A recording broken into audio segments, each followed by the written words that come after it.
He is Robert Lazar, who worked at a secret facility called S4 near Area 51, where he was tasked with reverse engineering extraterrestrial technology. Basically, reverse engineering extraterrestrial technology means he is studying and analyzing alien devices or spacecraft to understand their design, functionality, and underlying principles. Officials say Area 51 is the place to test new planes and weapons. But it's not important what he was working on, but what he saw really shaken the world. The year was 1989, and he saw several flying craft with a disc or saucer-shaped body, commonly used by the aliens. So, what is Area 51? Where it is located and whether aliens really live there? The Groom Mountains first surfaced on Eyewitness News last Friday. Scientist Bob Lazar says there are at least 9 of the flying saucers being tested and that they were not built on Earth. Yeah, it's obvious it came from somewhere else, other than Earth. So, to understand this mystery, we have to go back in history. Between the years of 1950 to 1957, the Cold War was ongoing, and it created a sense of urgency and competition between the United States and the Soviet Union.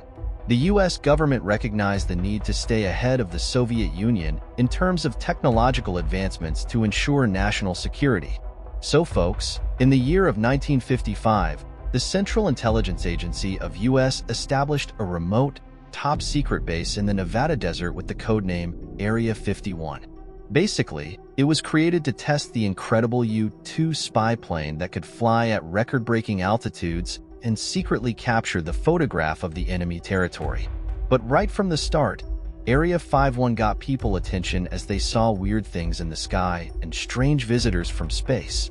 Even people who worked in the military saw these strange, flying objects doing unbelievable stuff. Like in 1965, when a family on a farm in New York saw a shiny, football-shaped thing hovering behind a tree for a moment, then it zoomed up into the sky and made the clouds turn green. While the officials claimed these stories are just mistakes, the people who saw the abnormal activities made others believe that Area 51 might be more than just a place for testing planes. So, could the real reason for this base be to study alien technology? In 1953, 2 years before Area 51 started, something amazing is said to have happened in the Arizona desert near Kingman. People say a flying saucer, about 30 feet wide, crashed at over 1,000 miles per hour, but strangely the flying saucer crashed at a very high speed. It didn't break apart completely. Most of it remained together and didn't fall into many pieces. However, the experts who looked at the metal pieces from the crash said it was made from materials which are not found on Earth.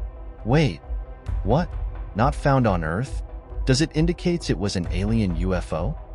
Let's understand it in more detail. May 21st, 1953 started like any other day in the quiet desert town of Kingman, Arizona. But just after 5 a.m., the early morning calm was broken by a loud boom.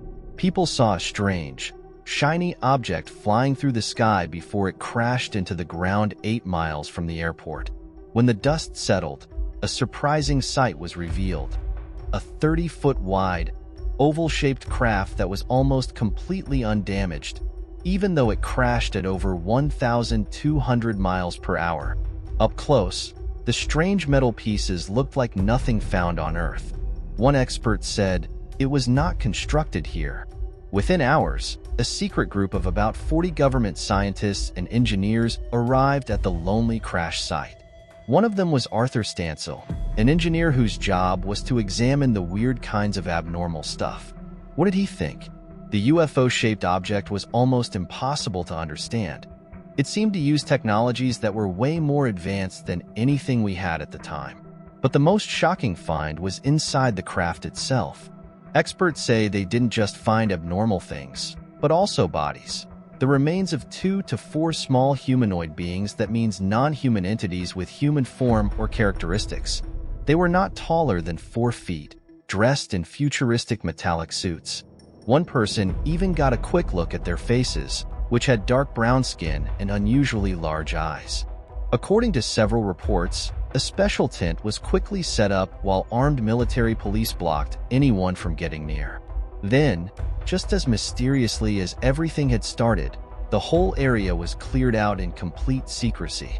The remains of the strange craft, any alien items, and even the bodies of the humanoid beings were all taken away under the cover of night. The rumors started right away that the alien items from the crash were taken to the newly built Area 51 base, over 200 miles away in the Nevada desert. Many people believe that at Area 51, a secret program began to take apart the craft and study it. They wanted to learn the special secrets hidden in its alien design. But why did they do all this?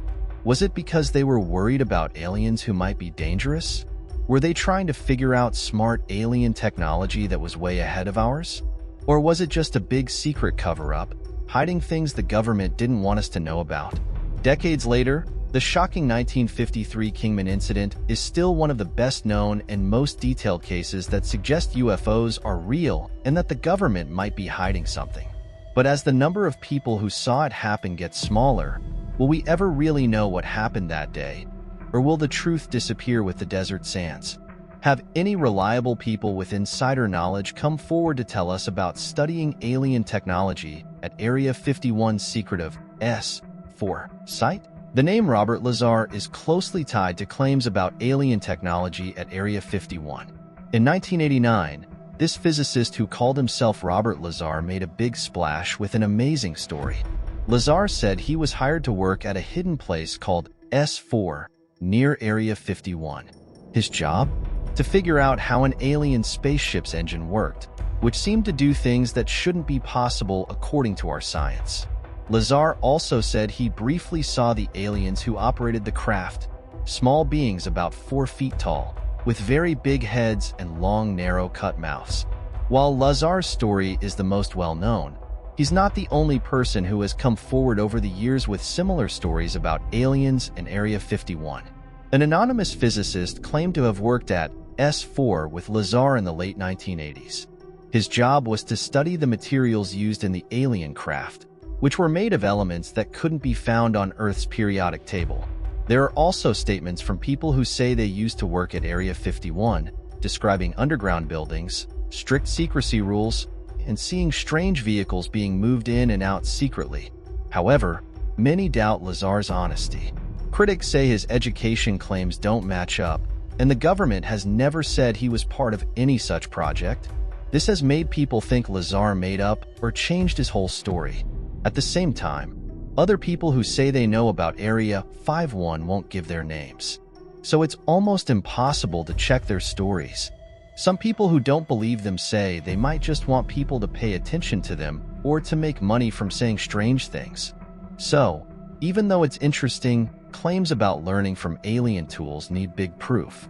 Without that, these stories are just things that might be true or might be in books. If you found video valuable for yourself, then share it, guys, with your friends, with your girlfriend, and subscribe to the channel to be updated with these kinds of mysteries and histories. I'm your host in HistoryPLUS, and now I am signing out. Bye.